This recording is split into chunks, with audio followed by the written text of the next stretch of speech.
Wow, man. What a great weekend of racing at Dega. Like, the Xfinity and Cup race were both good. We had good racing on a super speedway. So let's talk about it. Xfinity, even though both races were good, I would say the Cup race was better than the Xfinity race, but Xfinity race was still pretty solid. You know, there wasn't really any freight training for the most part. Like, it was mainly 2 wide, 3 wide for a couple periods of time throughout the race. Like, it was a lot of comers and goers. It was a crazy race there. But let's talk about the winner. Go all the way back to 2018. After getting fucked out of a win, getting completely fucked over because of that stupid-ass fucking double yellow line rule. And then somehow last year in the Cup Series at Daytona, in the Coke Zero 400 on the 4th of July weekend, somehow pulling a fucking win out of his ass in the Cup Series, Justin Haley finally won an Xfinity race. Haley finally won. Finally, yes. I'm proud for Haley. I really want Haley to win a race this year. I was pulling for him. I honestly wished Haley won at Daytona later this year, considering that it was the Daytona night race 2 years ago that Haley got fucked over in. But hey, you know, Talladega's not a bad place to get your first career win. So yeah, Justin Haley has finally won a race in the NASCAR Xfinity Series. And this time he'll get to keep the checkered flag. No bullshit this time. No getting fucked over. Yay. So, after almost a year and a half, we come back full circle.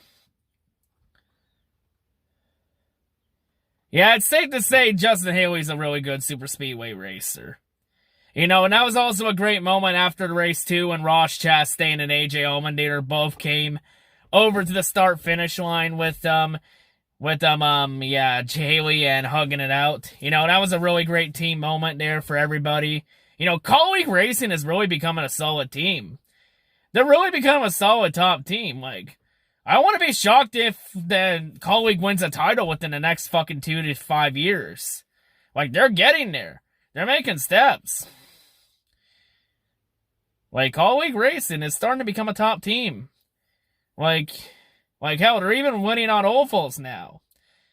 Like, cause Colleague had 2 wins last year with Chastain at Daytona, and then you had AJ Allmendinger win the Roval, and then this year AJ Allmendinger won Atlanta, and now you have Haley winning Talladega. Like, Colleague's really coming up. It's not bad. Honestly, I honestly think Colleague should just run the 16 car full time. Go to a 3-car team. Maybe give AJ Allmendinger a full-time Xfinity ride. But yeah, you know, it is what it is. But yeah, that was a really good Xfinity race. Haley gets the win. He finally gets a win in Xfinity. Hallelujah. And with that, Haley is officially Xfinity chase bound. Like I said, I honestly was hoping more for Daytona over Talladega for Haley to get the win for vindication, but hey, that's just not bad. At least Haley finally won. Thank God. Now, let's talk about the Cup race. Well, Sunday, there was a lot of rain. And we can point the rain at one fucking place. The Boomers. Like, Jesus Christ, the fucking Boomers really went fucking all out Sunday. First, you had a fucking boomer in a goddamn plane flying a Confederate flag banner over the track. And on the back of that banner, it then said, defund NASCAR. Yeah, the Boomers are still fucking pissed about the goddamn Confederate flag ban. Yep, they're still fucking butthurt over it. At this point, all I have to say to the Boomers is grow the fuck up. Like, Jesus Christ, you're like, what? Like, you're just pretty much my fucking elders at this point. Fucking adults, goddamn act like it, instead of acting like little whiny brats. Like, fuck me, it's sad that I'm fucking 22 years old. I have more mature than all your bitch asses combined. And then you had the fucking, all the fucking boomers in their fucking trucks with the Confederate flags on the back parading past Talladega Speedway near the entrance. In other words, it was the Alabama Gay Pride Parade. Because keep in mind, it's June, so it is Pride Month. And oh yeah, NASCAR Vice President Steve O'Donnell did respond to it by calling all the fucking boomers jackasses. At this point, this might be the first time I ever fucking agreed with Steve O'Donnell on something. He's not wrong. Anybody that fucking supports or waves the Confederate flag is a jackass. Considering the fucking history behind it and how fucking terrible it is. Because people are still pissed about a flag being banned.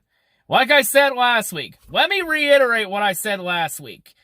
If you only watch NASCAR because of a fucking precious little flag, I mean participation trophy, but if you watched it over your little flag, then you were never a true fan to begin with.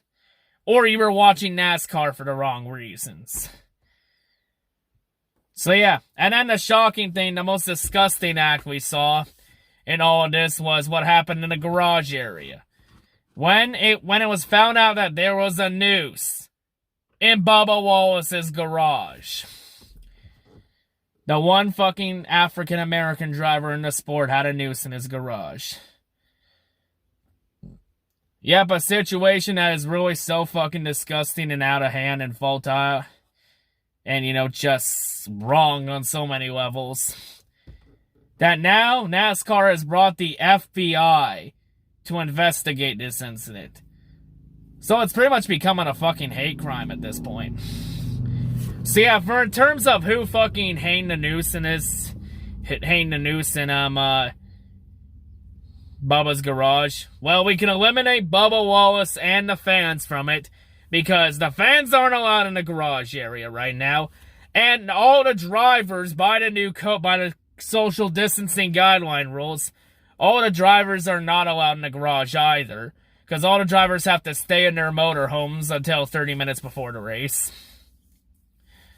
So yeah, really the only time the drivers really are near the car is when they're on the starting grid. Other than that, they just hang in their motorhomes all day until it's time. So yeah, the only people that are really allowed in the garage area are the crew members, or NASCAR officials, or the track personnel. To just, you know, clean some shit up. So yeah, that really narrows it down. I think it was a track member, you know. I know I saw a couple fucking boomers go out and say, oh, that NASCAR staged it and that it was staged. It was not fucking staged. Anyone that thinks it was staged is a fucking idiot. Like, that's fucking dumb. Why would NASCAR fucking damage their own fucking sport like that?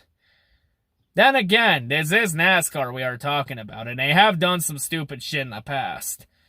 Like, don't get it wrong, NASCAR has done stupid shit in the past, but not something this fucking stupid. Let's be fucking real. Like, Jesus Christ. Does this fan base even have common sense anymore? Fuck. But actually, you look at a fucking boomer's dictionary, and for the boomer's vocabulary, you'll find that the terms common sense is nowhere to be found in it.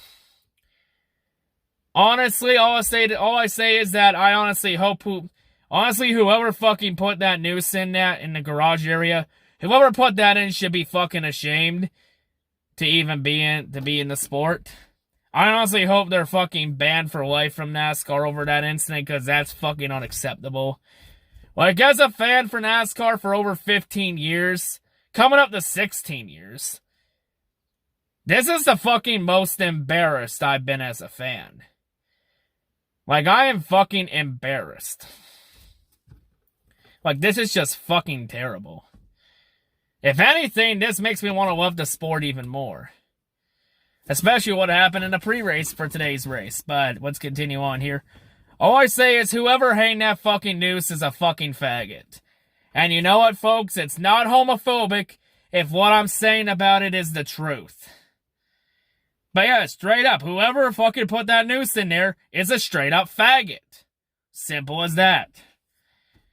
And anybody that fucking defends those kind of actions are fucking faggots too.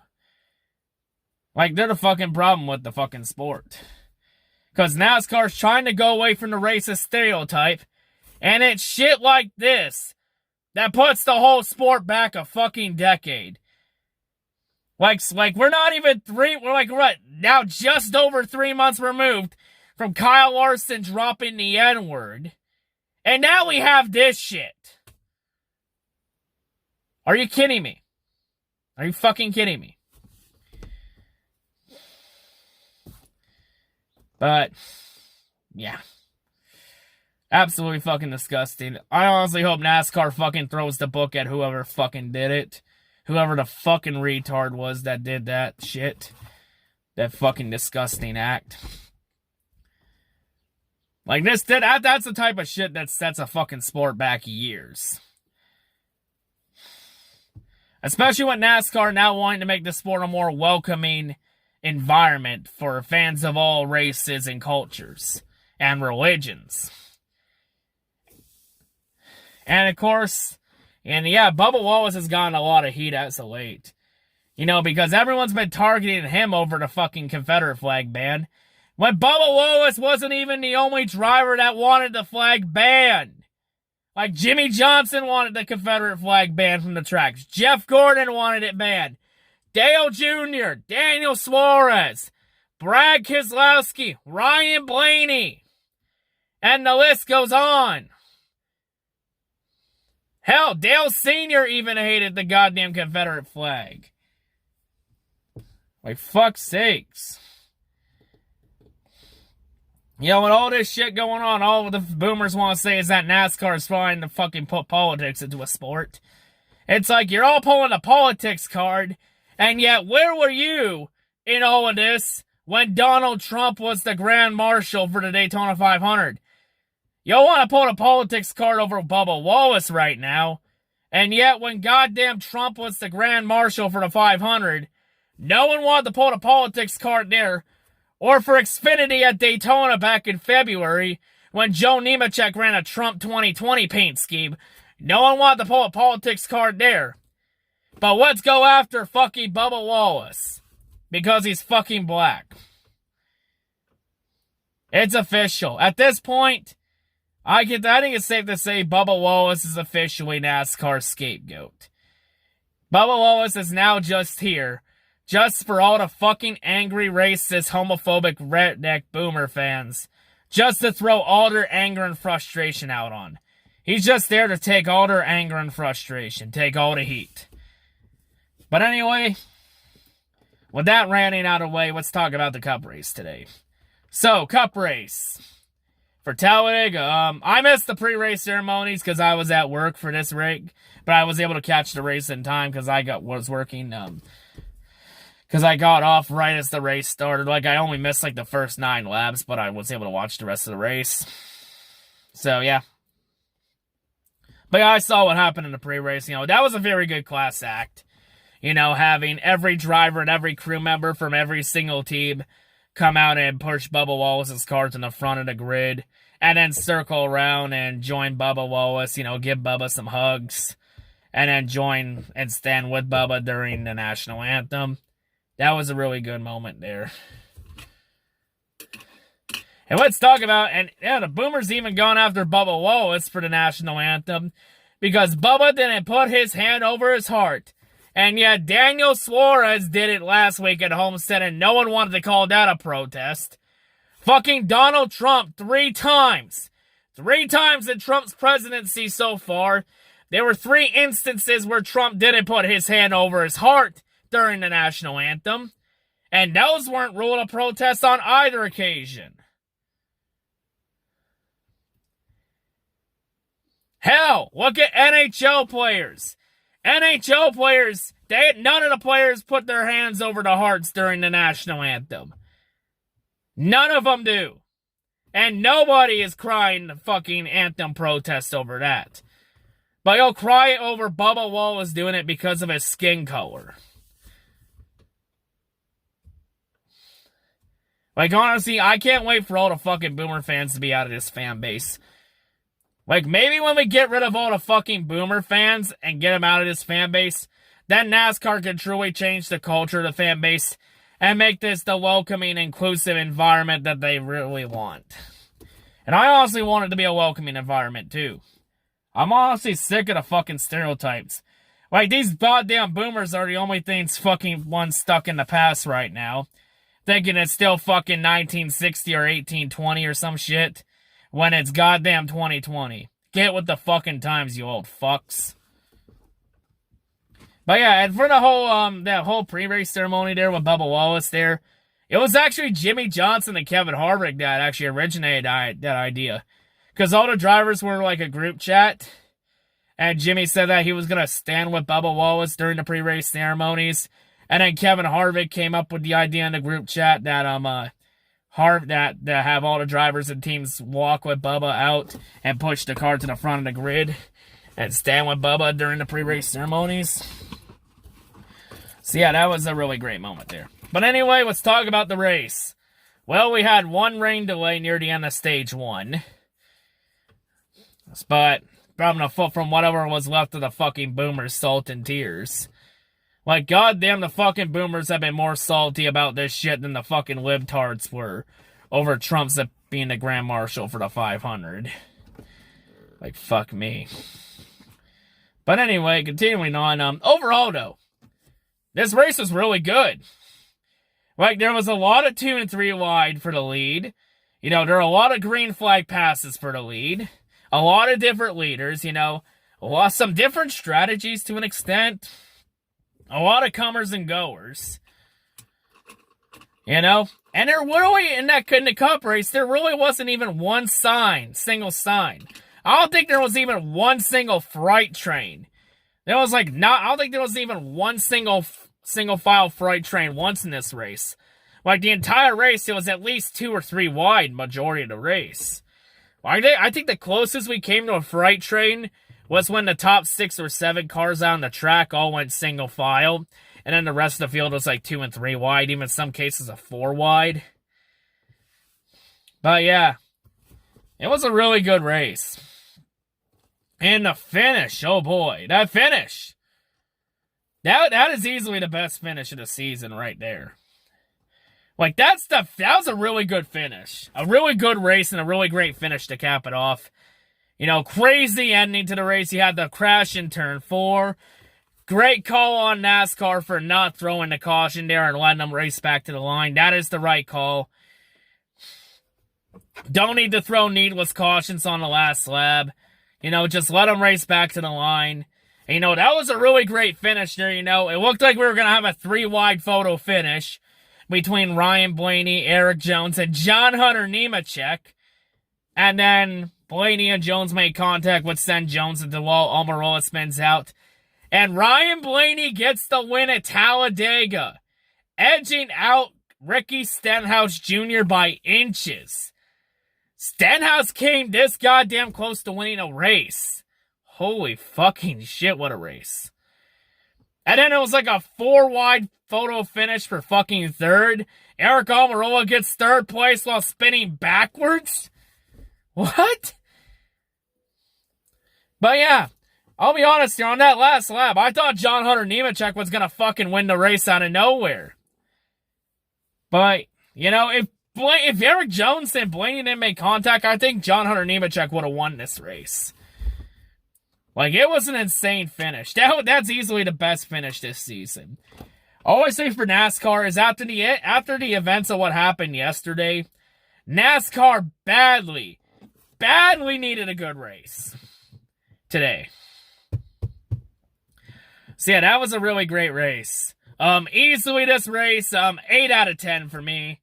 I give it 8 out of 10. The finish gets a 10 out of 10. That was a really good finish. But yeah. And in terms of the Jimmy Johnson, Kevin Harvick incident, I don't think it was anybody's fault. I think it was just a racing deal. Because Blaney did come up in front of Jimmy, and Jimmy had the checkup, and Harvick just had nowhere to go. I think Harvick just misjudged the gap there. And it just cost Jimmy there. I think it was just a racing deal. I don't think anyone was really at fault in that incident. It was just, you know, a racing deal. But yeah, what a race. And with Ryan Blaney's win, that means Ryan Blaney is officially chase bound. And also with Blaney's win, that also means that all 3 Penske cars are now locked into the chase. To be honest, Blaney should have had at least 3 or 4 wins already this season.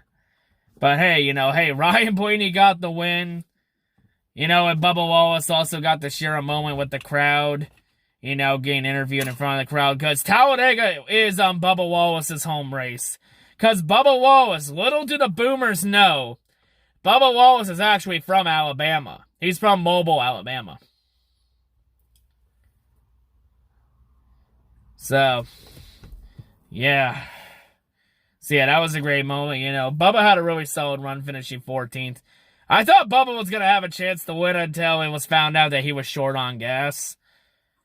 I think if Bubba wasn't short on gas, I think Bubba would have had a good shot to win that race. But, well, maybe next time. He's making improvements. But, yeah, there were a couple of NASCAR announcements this week. Road America is being rumored to be coming to the Cup Series in 2021. So we're going to get another road course. Yay, I honestly wanted that track on a circuit. Please bring Iowa onto the circuit, please. Please bring Iowa onto the Cup Series. Iowa deserves a Cup date.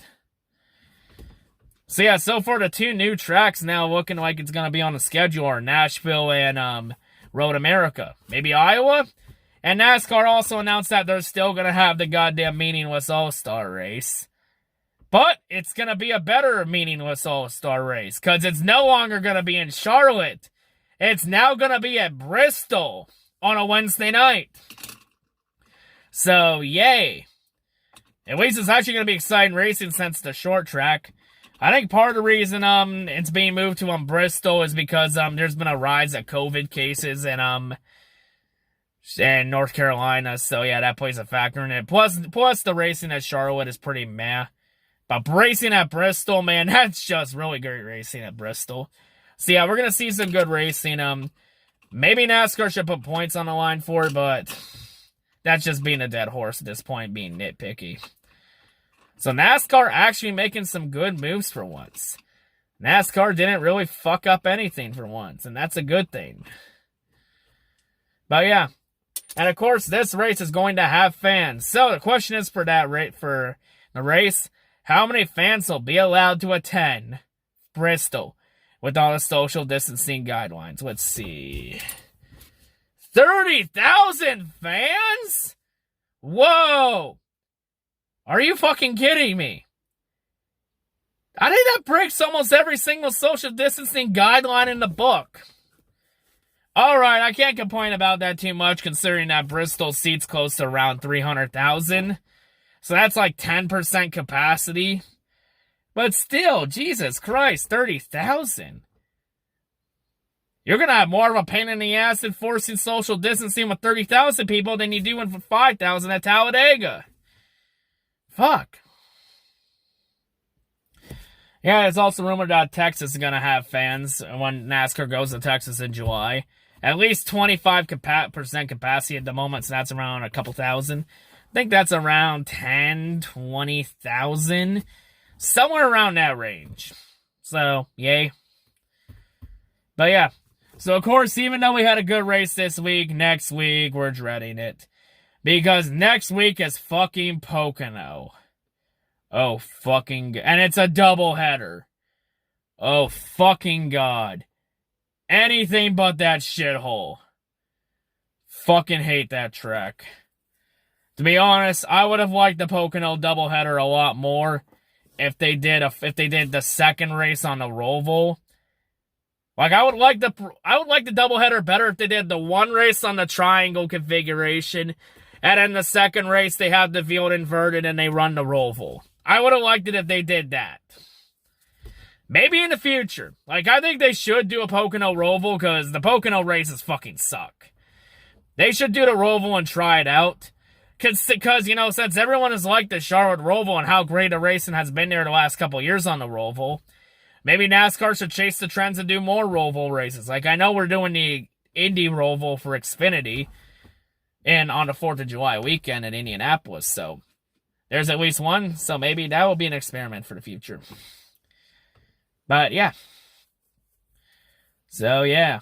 And also, I have a word of advice for NASCAR.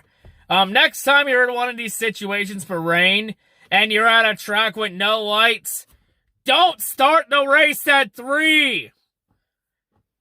Like, Sunday, you literally could have started the race at 1 and still get half the race in time before the rain showed up. And you would have had an official race. Like, seriously. From now on, NASCAR, if you're at a track on the East Coast that has no lights, because I believe all the oval tracks that don't have lights on the circuit are all on the East Coast or the Central Coast, or in Central time zones. But if you're in one of those zones, run the race at 1 o'clock. So that you have a chance to get the race in because in case rain shows up and you can't get the whole race in the day. And for tracks that have lights, then you can start the races at 3. Like, the way NASCAR set the scheduling up is so fucking retarded with the timing. Especially at tracks that have no lights. Like, it's either start the race at 1 or install lights at the tracks that don't have lights. Like, I think Talladega should have lights, and Talladega should become a night race in the future. Like, the only tracks on the Cup circuit that don't have lights right now are Dover, Indianapolis, Michigan, New Hampshire, Pocono, and Talladega. 6 tracks. I definitely think Talladega should be the next track to get lights. And we can have a Talladega night race. Plus, we can call the race Talladega Nights, quoting the famous Will Ferrell movie. Yeah, that's just my thoughts. We can debate down in the comments. But yeah, overall, really great weekend of racing. NASCAR badly needed it after the events from 24 hours ago. So yeah, too bad next weekend. Next weekend we're not going to have good racing because Pocono is a fucking shithole. And the week after that is fucking Indianapolis. Another track that's not meant for stock cars. Thank God both those races won't have any fans in attendance. So that nobody has to fucking watch that boring shit show. So yeah, we won't have any real good racing for a couple of weeks. So yeah, let's just try and endure hell. We got 3 races in the next 2 weeks since Pocono's 2 races. And we're officially midway to the chase. We only have 13 races to the chase. So yeah, oddly enough, within 1 month, we've already caught up to what we lost from fucking COVID. So yeah, that's not bad. But anyway, that's all I gotta say for this review. Great race. That's the type of race you have that can bring new fans into the sport. You know? So yeah, honestly, let's just get rid of this fucking boomer fans so that we can bring more new fans in and make this fucking culture change a reality. But yeah. Anyway, that's all I gotta say. Hope everyone's great, and yeah. Peace out.